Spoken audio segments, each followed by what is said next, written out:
Welcome everyone to this WFA webcast on ensuring diversity is a priority in food and agriculture. I'm Jamie Chadwick, and on behalf of AgriBriefing and the entire women in food and agriculture community, thank you for tuning in today. I'm honored to be your host. We have pre-recorded this webinar to allow for our speakers to be available during the presentation to answer your questions in the Q&A chat box on the right-hand side of your screen. If you post a question in the questions tab, our speakers will be able to type a response back to you, so please ask away throughout the webcast. In addition, we will also be releasing a number of polls throughout this 40 minutes, so if you want to share your opinions on topics that are being discussed and see what others in the industry have to say, please do participate in these, and you can do that either during the webinar or at the end, whatever you are comfortable with. So with that, let me introduce you to the fantastic speakers that are joining us today. We have Jennifer Walker. She is HR Vice President with ADM. Ebony Weber, Chief Operations Officer with Minorities in Agriculture, Natural Resources, and Related Sciences. Julie Zimney, Global HR Lead with Cargill Animal Nutrition. And Christiane Junqueira, VP of HR Centers of Expertise and Corporate Functions at Bunge. Welcome, panelists. Thank you so much for taking the time to be with us today and discussing these essential issues. To start, maybe you can each kind of reintroduce yourselves in a little more detail and explain what diversity means to you. Jennifer, maybe we can start with you. Thank you for having me here today. At ADM, I have responsibilities for global benefits and HR operations. When I think about diversity, I think about creating access and awareness of opportunities for everyone. At ADM, we believe through teams, we achieve stronger results. And research demonstrates this. More diverse teams are higher performing companies. They boost innovation, achieve stronger financial results. So when we think about diversity, we think about gender, ethnicity, geographic footprint. We think about diversity that's both invisible as well as visible. Someone who may identify as LGBTQ, someone who may have a disability. All of these experiences and perspectives come together to build a stronger team. But for the individual to be able to operate and to have that strong performance, the person has to feel the ability and safe to bring their full self to the organization. And when we do that, that's when we have success. Great, thank you for that, Jennifer. How about Ebony? Can you give us your thoughts on that? This is Ebony Weber. I'm Chief Operating Officer for Minorities in Agriculture, Natural Resources, and Related Sciences.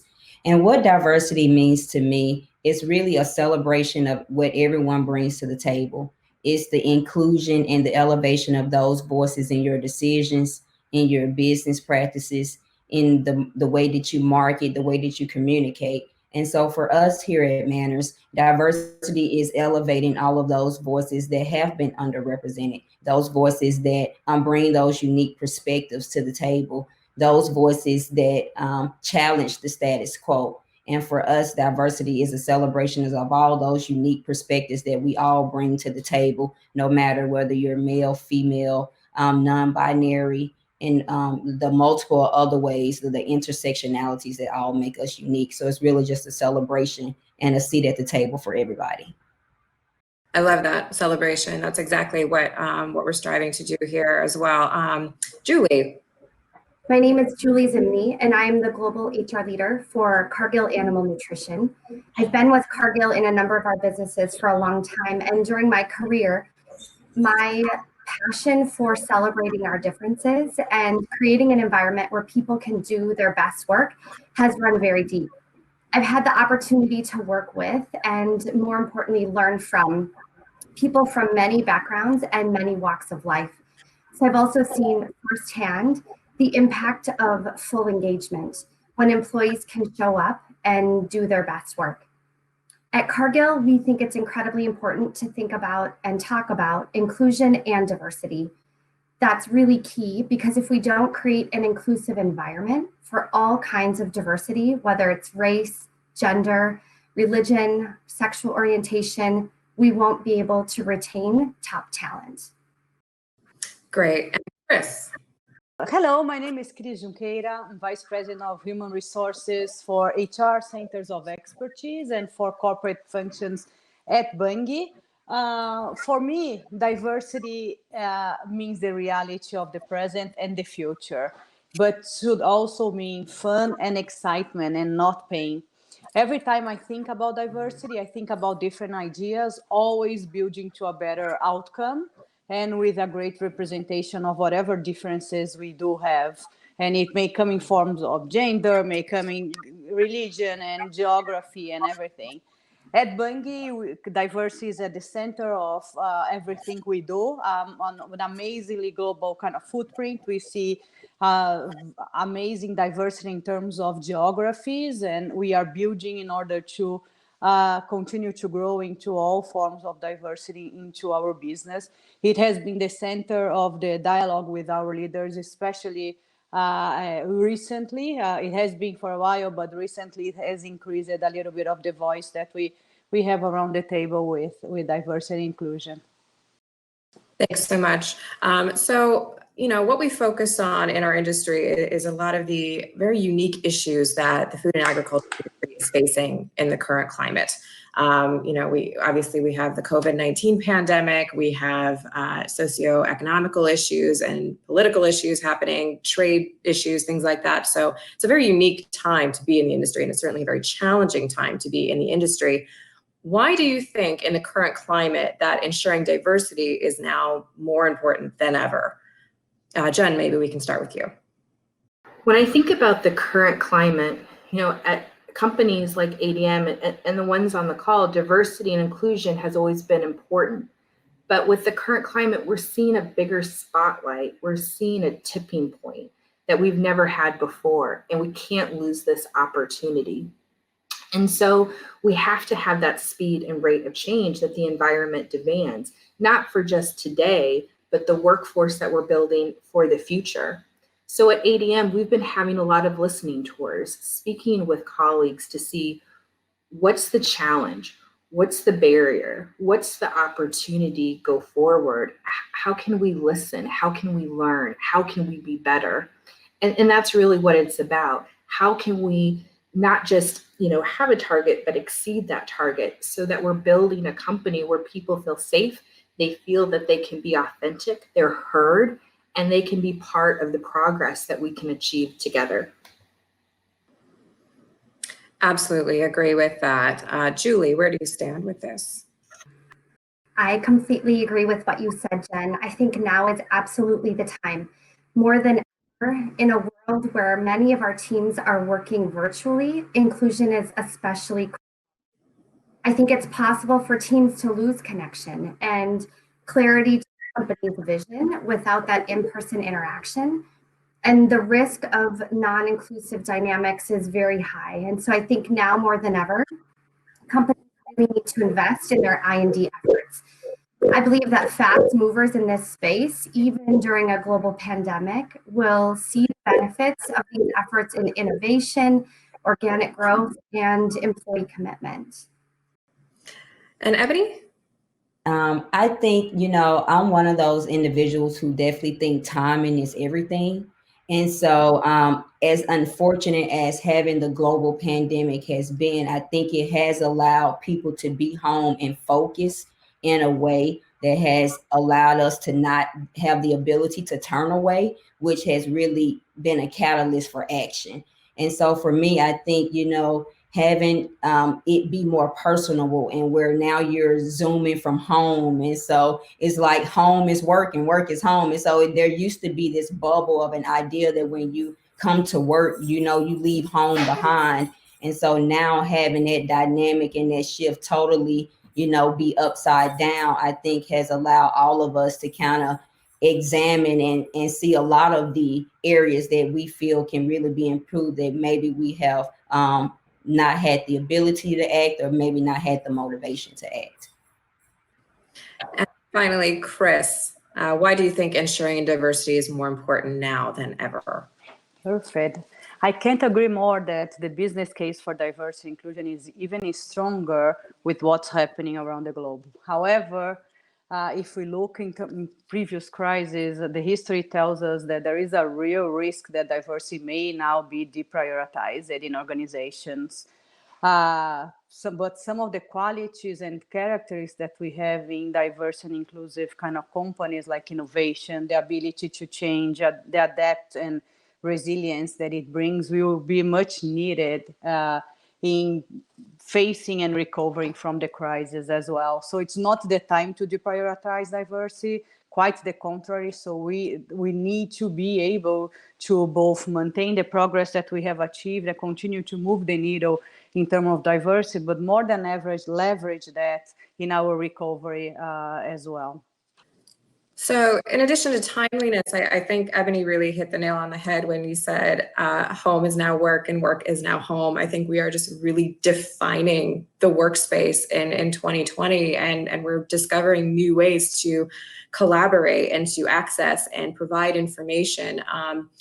So do you think that learning from the COVID-19 pandemic is allowing us to better encourage diversity in some way at all levels in the workplace, outside of the office setting?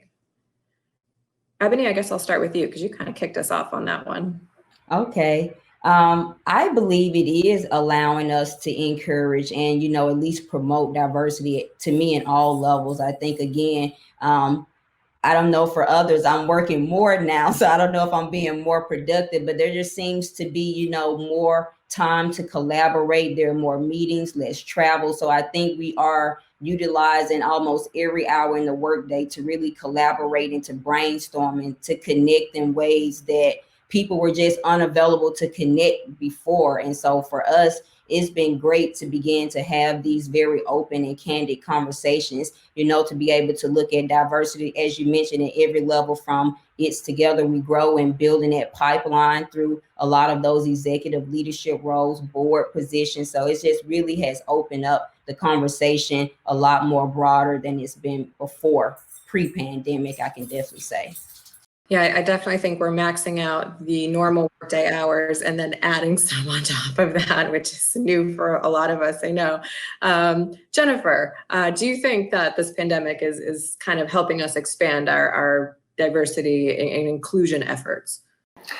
There's something that Ebony said earlier about, all of the video calls that we're having in this blurring of both our work life and our personal life. We're doing more video calls than ever before. And in a lot of ways, that's created more internal equity among teams. At least at ADM, before, we would have individuals who might be in the room, some might call in, some might be on video.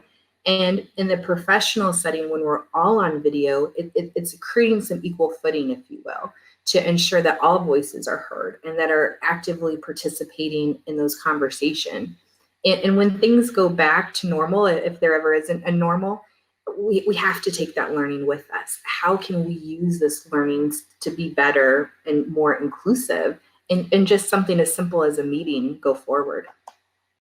Yeah, absolutely. I mean, I don't know what we would have done without the technology that we have now if we were given this situation, 40 years ago. I think it's definitely been an interesting shift for the modern day workplace. Julie. We are challenging so many assumptions that we had about needing to be in person, needing to be in the office, travel, another topic of conversation that's coming up all of the time. How can we allow people to have more time at home and still accomplish everything that they're set out to accomplish? I think that this pandemic and the COVID-19 crisis has also really accelerated the future of work. I think challenging some of the assumptions that we've had, again, about that presence and that face time, the lack of technology, we've proven all of that to be very, very different. And I think we've seen a lot of areas where employees are really excelling and working in a way that they never thought possible before. And Chris, what are your thoughts here? Can't agree more. It has been, feels like the pandemic has brought a pressure test for us in the organization in terms of being agile and in terms of adapting to crisis. And it had all over, I would say, in our industry, if you look at our customers as well, the speed of adaptation has been amazingly fast and in very normalized, I would say, across the industries as well.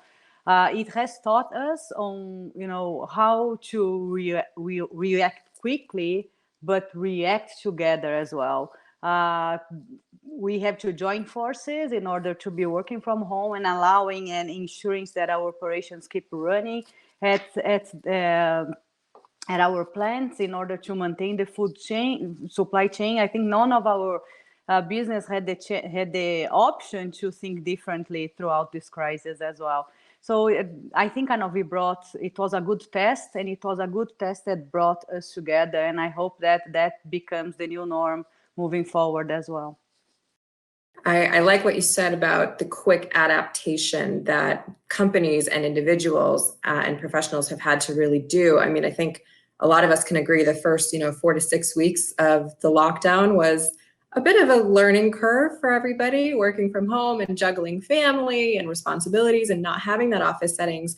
But now that we're, 4 or 5 months into this thing, it's operating quite smoothly, I think, and everybody's just really pulled together. And I'm continue to be floored by the men and women in the food and agriculture industry that have worked through this pandemic and work with labor shortages and absenteeism and logistical issues and things like that. It's been an extremely challenging environment for everybody, which again speaks to the need for more problem solvers and more diverse thinking and perspectives in trying to work through tests like this, like Chris said.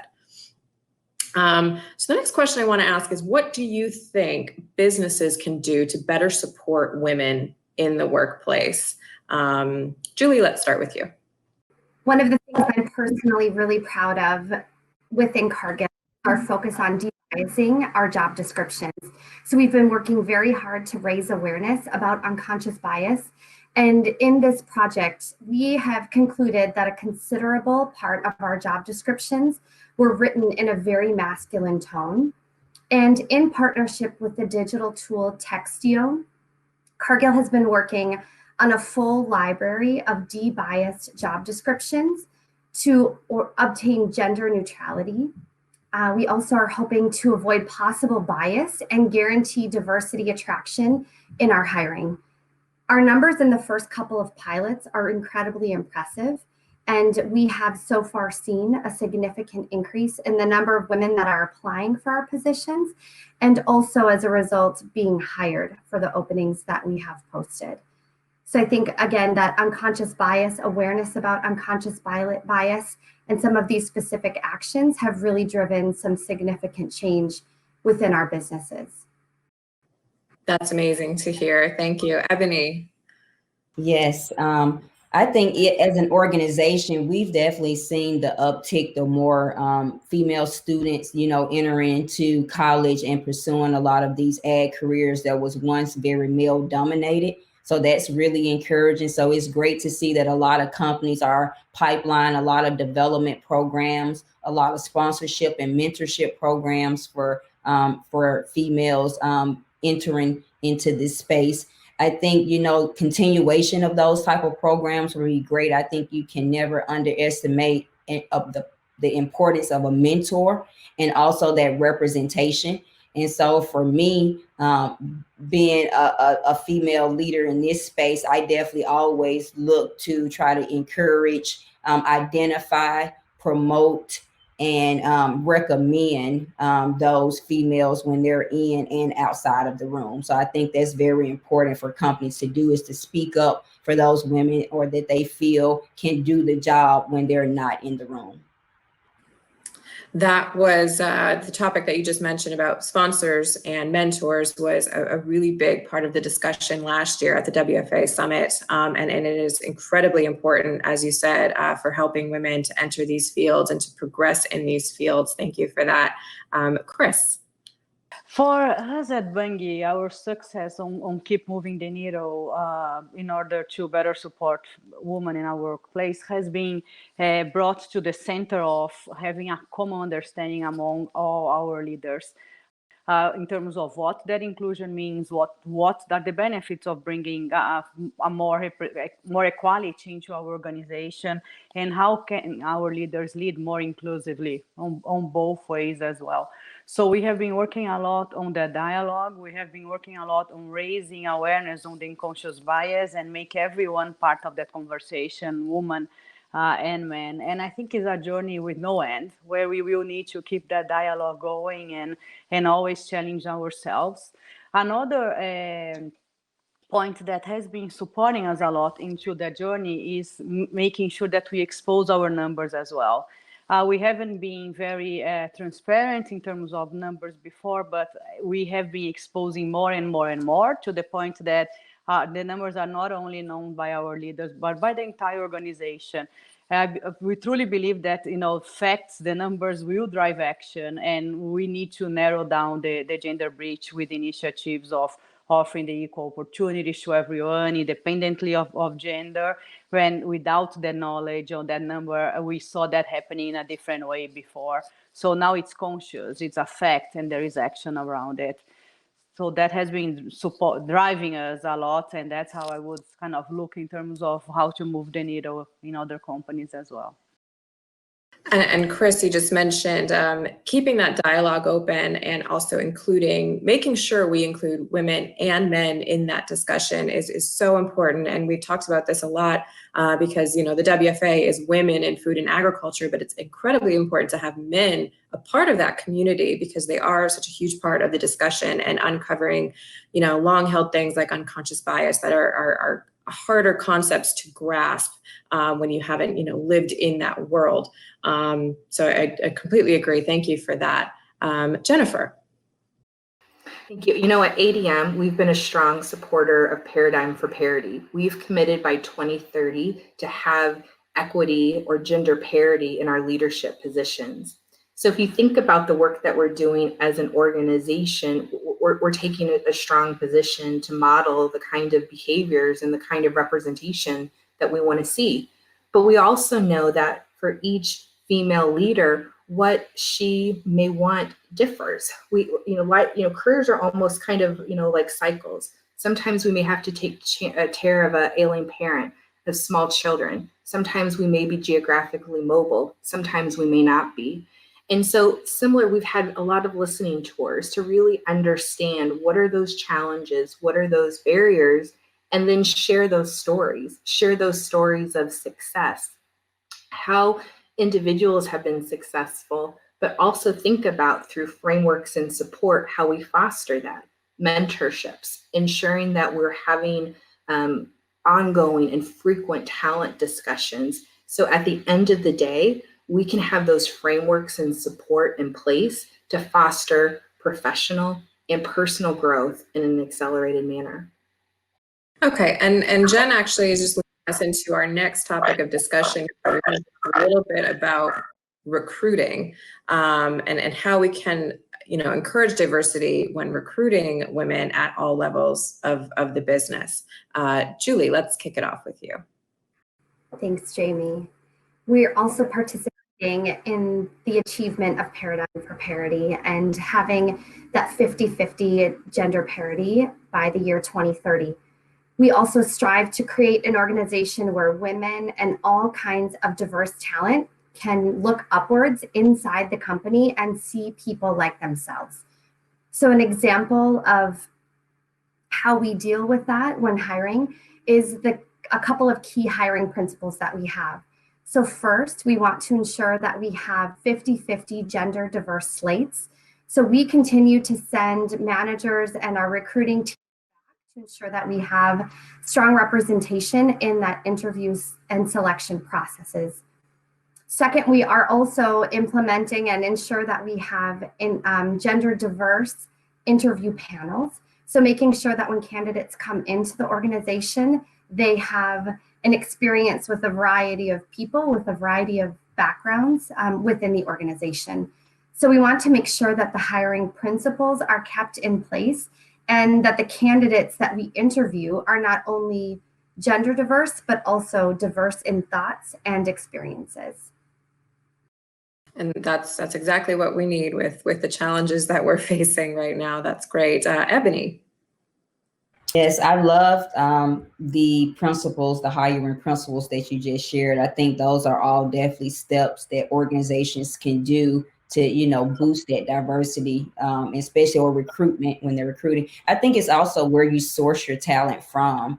And so I think that's definitely part of the process. And so making sure from the very beginning that you're sourcing talent from where diverse individuals come from and where you have that intersectionality of the female or the individual that you're bringing in to for those candidate positions. So one, I would think that's one of the primary ways in which you can definitely boost. And I love what you shared about having those diverse panels, because those diverse people are going to bring very different experiences to the table. And you want to be able to have someone on the other side that can recognize, value, and appreciate those experiences in the same way for those that they may be more have more familiarity with.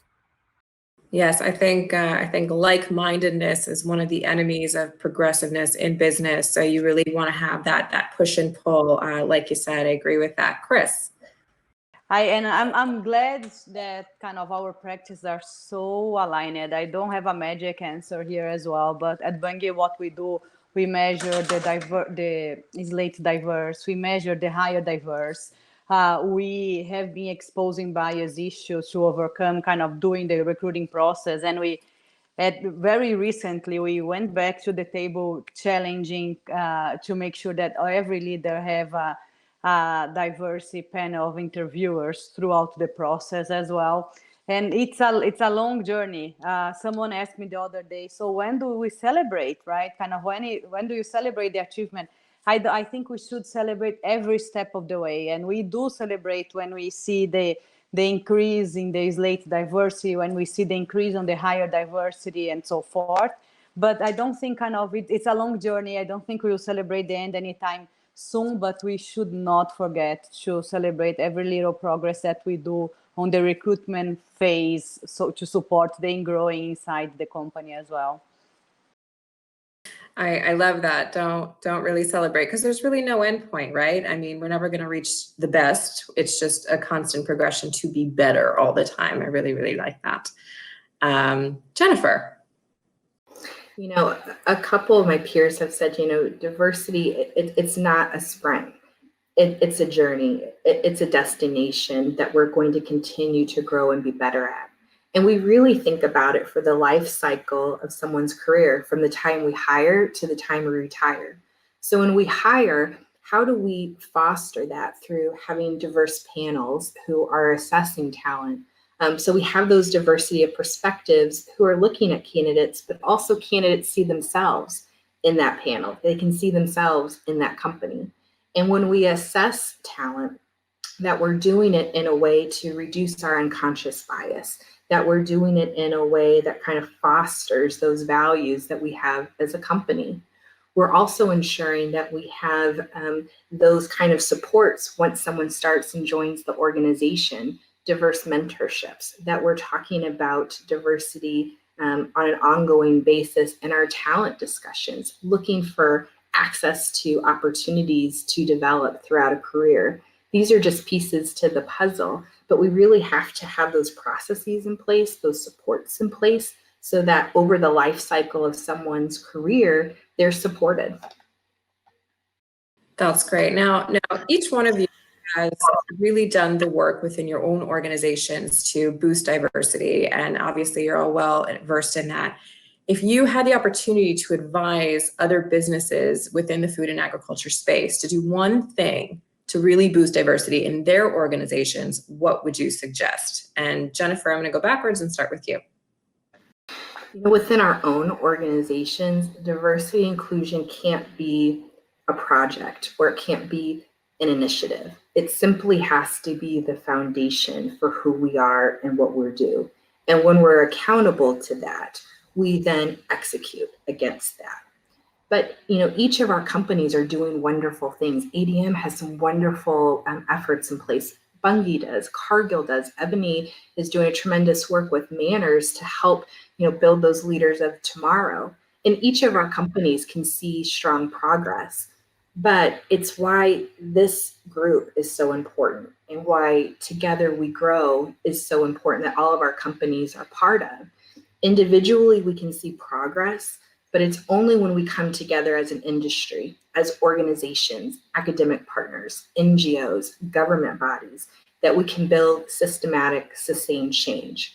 And that's what it's about. It's not just the workforce of today, it's the workforce that we're building for tomorrow. And that's why I get excited, and that's why we're here, because together we can do great things. And that's fantastic. And really, that beautifully illustrates what the purpose of this community is just to bring these great companies together who are doing the work and are doing making the effort to make the industry stronger and better and more diverse. Chris, what piece of advice would you give businesses looking to do one thing to boost diversity? So my advice is for us to be intentional. For me, kind of being intentional is at the core of boosting diversity in organization, and it must start at the top of the house. A lot of times we have turnovers at the top of the house, and we think that it's super ingrained, but until we have that voice out again, until we have the organization feeling that there is intention at the top of the house, I don't feel that we are in the right kind of journey.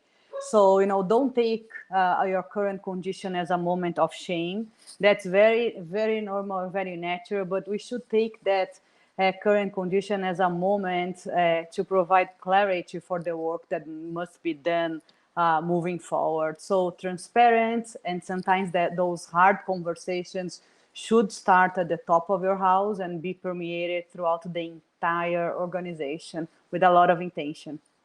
Absolutely, that's great advice. Ebony, what would your advice be? I really love what was shared throughout our discussion today, and I think there are a few things to me. Is one, I think there's no one thing that you could do to bolster diversity. I think you said it best, that it's a journey, it's a marathon, and so celebrate those wins along the way. I think also you have to be intentional, because you're, going against the status quo and kind of going against the grain, so to speak. So you have to be very intentional about moving forward, because just the forces and dynamics around us through habit will want to force you back into that state of comfort. So I would just say be intentional and be patient and be purposeful. Intentional. I love that. Yep, that's easy to slide back if you're not continuously focused on being the change that you want to see. I really like that. And Julie, wrap us up here. What would your advice be? I am just so inspired by the things that I've heard today and agree completely with what Jennifer said. In fact, my one thing that I think businesses could do is commit to change, because I think that together we have such a huge opportunity to shape and change I&D in our industry. So I think that if all of us come together as external partners in this effort to really make sure that the topics of inclusion and diversity are at the forefront, we will just have such a tremendous impact within our entire industry. Absolutely. Well, that wraps up our webcast for today. I want to thank all of our speakers for their extraordinarily interesting insights and advice and feedback today. It was truly a pleasure getting to speak with all of you. Thank you to our viewers for tuning in. Remember to visit us online at wfasummit.com and be the change you want to see. Become a part of the Women in Food and Agriculture community and take advantage of tons of podcasts, videos, and interviews, all available for free on the website. And please do connect with us on LinkedIn for continued updates, discussions, and resources. Now, we're going to keep the questions tab open for about another 10 minutes or so. So if you do have any more questions for our speakers, you still have time to type them in. Thank you again, and we'll see you next time.